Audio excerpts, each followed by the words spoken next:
me, baby, you gotta understand. Lou Christie, a biography of the pop falcon. Early life, from Glenn Willard to the grand stage. Born Luigi Alfredo Giovanni Sacco on February 19, 1943, in Glen Willard, Pennsylvania, Lou Christie grew up in a small, industrial town northwest of Pittsburgh. Raised in a tightly knit Italian-American family, Christie's early musical exposure came through his mother, who encouraged his passion for music and supported his vocal development. By the age of 15, Lou had already begun singing professionally and composing songs, showing early signs of the artist he would become. While still a student at Moon Area High School, Christie performed locally, developed his falsetto, the signature of his sound, and began recording demo tapes. It was during these formative years that he met Twyla Herbert, a classically trained pianist and a psychic nearly 30 years his senior. The unlikely songwriting duo would become one of the most distinctive collaborations in pop history. Early career. Climbing the pop charts. Adopting the stage name Lou Christie, Luigi Sacco broke into the national music scene in the early 1960s. His big break came with the 1962 single, The Gypsy Cried, released on Roulette Records. The song, co-written with Twyla Herbert, showcased Christie's incredible vocal range and unique falsetto. It became a top 40 hit, and his music career took flight. That success was followed by Two Faces Have I, 1963, another top 10 hit, solidifying Christie's place in the emerging teen pop scene. His songs often dealt with youthful love, betrayal, and emotional turbulence, and they resonated strongly with teenagers of the era. But by mid-decade, Christie's star began to dim slightly, as musical tastes shifted and the British invasion flooded the charts. Still, Lou refused to disappear, and he was about to make his biggest impact yet. Lightning Strikes, a signature sound. In 1966, Lou Christie released what would become his most iconic song, Lightning Strikes. The song was a perfect storm, a bold, dramatic piece co-written with Twyla Herbert, full of strings, background vocals, and an electrifying vocal performance. The song reached #1 on the Billboard Hot 100 and became an enduring anthem of adolescent desire and confusion. The lyrics, bold for the time, paired with Christie's soaring falsetto, created something completely unique. It was theatrical, emotional, and unforgettably catchy. Lightning Strikes was followed by other charting singles, including Rhapsody in the Rain, notable for its sensual lyrics that were considered controversial at the time, and I'm Gonna Make You Mine, which became a hit in both the US and the UK. Musical style and legacy. Lou Christie's falsetto put him in the same vocal league as Frankie Valli of the Four Seasons, but his music was more eccentric and theatrical. His collaboration with Twyla Herbert pushed the boundaries of pop songwriting, blending doo-wop, classical flourishes, and emotional drama. The pair created a style that was not only distinctive but often ahead of its time. Christie's stage persona, part crooner, part rebel, part dreamer, made him a heartthrob for many young fans. His lyrics frequently explored conflicted emotions, often presenting male vulnerability in a raw, unfiltered way long before it became common in pop music. Later career and resurgence. After his chart-topping days in the 1960s, Lou Christie never completely faded from the spotlight. In the 1970s, he recorded more adult contemporary and even country-influenced music, though none of it achieved the success of his earlier work. During the 1980s and 1990s, Christie remained active on the oldies circuit, performing alongside other legends of his era. His hits became staples of nostalgia radio, and Lightning Strikes was frequently featured in film and TV soundtracks, further cementing its place in pop culture. Lou also found renewed appreciation from younger generations and was embraced by fans of vintage pop, glam rock, and even alternative music for his flamboyant vocal style and daring musical arrangements. Personal life and public persona. Lou Christie has often kept his personal life private, choosing instead to let his music and performances define his public image. However, fans and fellow artists have consistently praised him for his professionalism, warmth, and commitment to his art. He was one of the few artists of his era to write many of his own hits, and his longtime partnership with Twyla Herbert is often cited as one of the most creative and unconventional in American pop music history. Cultural impact and recognition. Lou Christie's music may not have always conformed to trends, but that's precisely what has kept it alive. His embrace of emotional intensity, layered production, and bold storytelling left an indelible mark on pop music.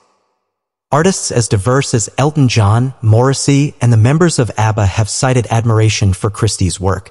In recognition of his contributions, Christie has received numerous honors from music societies, doo-wop festivals, and Pennsylvania-based cultural institutions. Conclusion: a voice that still strikes. Lou Christie's falsetto still sends shivers down spines, decades after it first hit the airwaves.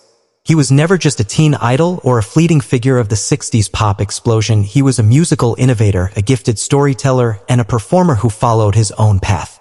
Whether remembered for the shimmering tragedy of Rhapsody in the Rain or the soaring ecstasy of Lightning Strikes, Lou Christie remains one of the most distinctive voices in pop history. A true original whose legacy continues to resonate with fans old and new.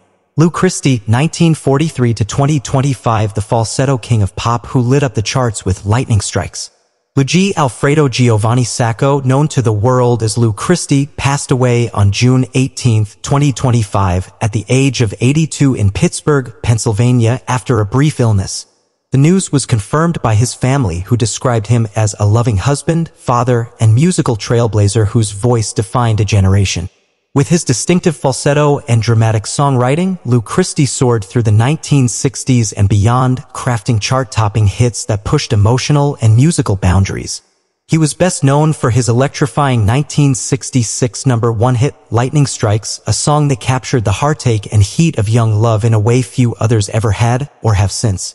Musical notes of voice like no other. Born on February 19, 1943, in the steel town of Glen Willard, Pennsylvania, Lou grew up surrounded by the raw grit of working-class life. A background that gave his music emotional depth and authenticity. From a young age, he stood out. He was not just a singer, he was a performer, a writer, and an artist who refused to blend in. Lou's early partnership with Twyla Herbert, a classically trained pianist nearly 30 years his senior, became one of the most creative and unusual alliances in pop music history. Their songs were wild, romantic, daring, and theatrical, almost operatic in their ambition. In a time when the music industry favored conformity, Lou's 3-octave vocal range and piercing falsetto made him unforgettable. He didn't just sing songs, he told emotional stories through sound. Radio chart-topping hits and cultural shockwaves.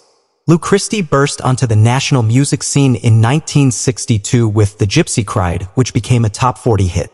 Soon after, Two Faces Have I climbed even higher, peaking at number 6 on the Billboard Hot 100.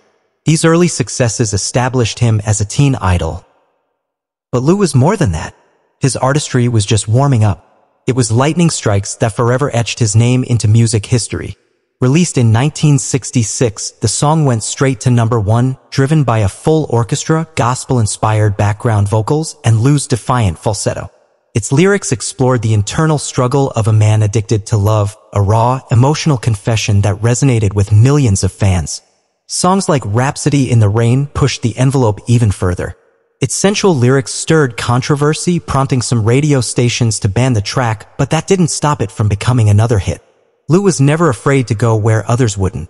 He confronted desire, heartbreak, and inner conflict with musical boldness that was rare for his time.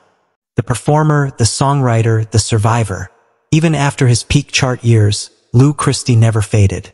He continued to record new material, perform live across the US and Europe, and develop a cult following among fans of retro pop and early glam rock. His hit, I'm Gonna Make You Mine, became a sensation in the UK, reaching the top 3 and making him an international star once again.